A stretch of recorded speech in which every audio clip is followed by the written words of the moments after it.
Welcome to Sean and Elias's Super Drunken Survival Lesson. Part 1. Part 1. We'll see you in the woods.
Reached our destination. This is pretty much where we're going to be making a little camp.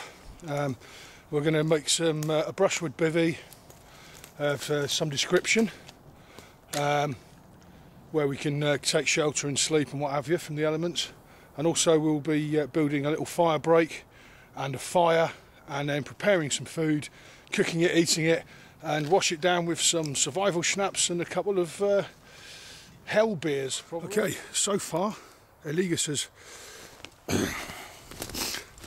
dug a fire pit and he's made a fire.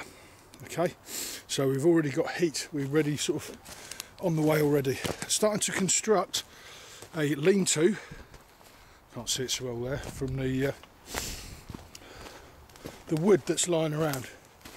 As you can just about probably see, we've got like a crossbar, like a ridgepole type thing, and I've started to put some sort of longer sticks facing down the way. So the fire is burning now, and we start now to cook, as we had nothing to eat since the morning and we start to become hungry now.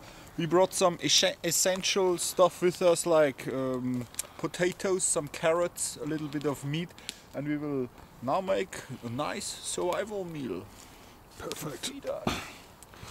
An update on the brushwood bivvy. As you can see, I've made just like a basic frame construction. It's quite difficult with the wood being so old and brittle off the floor, so you have to be quite careful. It's quite time consuming. However, it's not particularly difficult. You know, you just have to be a little bit patient with it. I'm now going to go and get some thicker foliage to sort of give it a bit of a thatch, hopefully. Okay, Lee, just tell us what you're up to.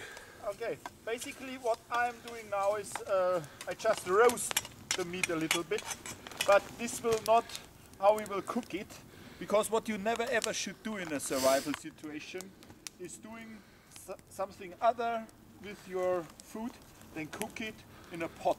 Because if you just put the meat over the fire to roast it, or on a stick like a barbecue, all the nutrients, materials like the fat, all the stuff which will keep you alive will just drip into the flames and will be lost.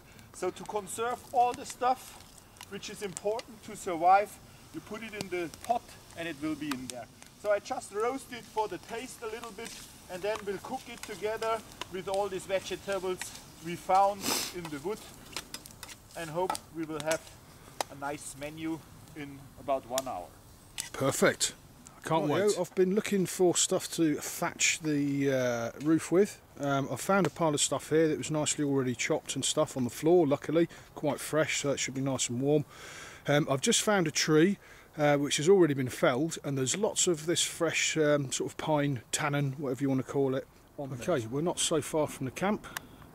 You can just see the campfire there. Okay, so I haven't had to come too far, and I found already there's a tree or a couple of trees here that have been felled.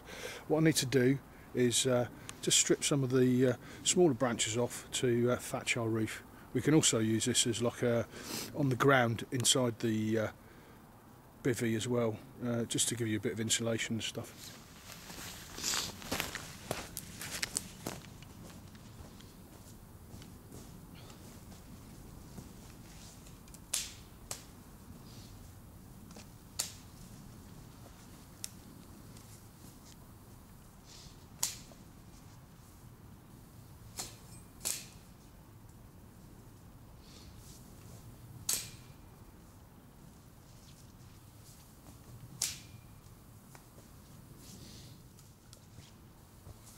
As you can see, it's not too difficult.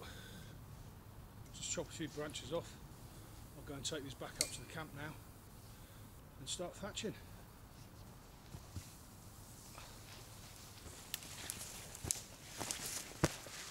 Okay, what I've done here, as you can see, is I've thatched the roof. I can still make it a bit thicker, which I'm going to do, and get some more and stick a bit more on.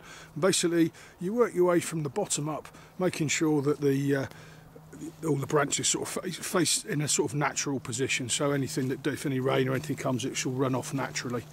Okay, as you can see, what we've done is we found this bit of a plank, really, probably off an old pallet or something, and we've cut some notches in it, okay, so that we can hang the mess tin at the height we want.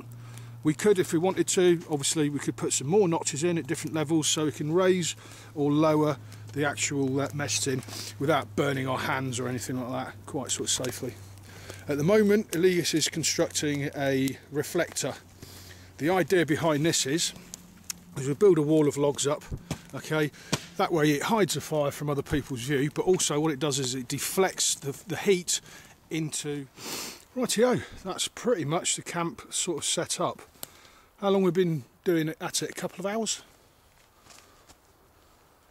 Oh, it's 4 o'clock, 2 hours perhaps? Yeah, so 2 hours working as a pair. Elias sorted out the fire, the food, and all this sort of stuff, and I've been constructing the shelter.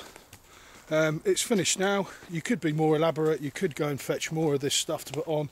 It will make you warmer and warmer, but this is adequate for men as tough as me and Elias. Yes, what we also do for the reflector, we put like this not so dry wood on the reflector so it gets dry the longer the fire burns. So we have now all these branches we take directly from the trees, so these are perfectly dry, and wait for the bigger logs to dry on the fire to use them during the night. Marvellous. So it's like perfect camp. Our survival meal is nearly ready. So I think in about 5 minutes we will have like a feast. It looks tasty. It will be made, it will be. What's in it, Elias? Second? What's in our dinner? Potatoes, carrots, then onions, and of course the meat we hunted today. Oh, of course, yeah. From the supermarkets. Okay, Elias, how does it taste? It's like perfect. Like if Let you me just cook it zoom at in. home, what we have now, you see the meat, the carrots, onions, potatoes, everything is soft and tasty. We have all the vitamins, all fat, all nutrients are in this soup, so nothing is lost to the fire. This is like a meal which will keep you alive for days. Definitely. Hopefully there'll be some left over for me. Perfect. So Sean, how is it tasting? Tastes very, very good. It's a nice stew. It wouldn't have tasted better if you'd have cooked it in your house. Definitely not. Nice, soft, succulent, juicy vegetables. The salt, the juice, the fat that's with it's really tasty.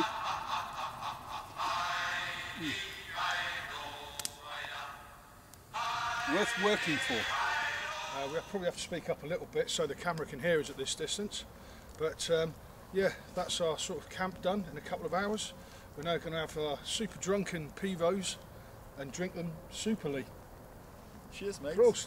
Prost, Elias. Prost, Sean.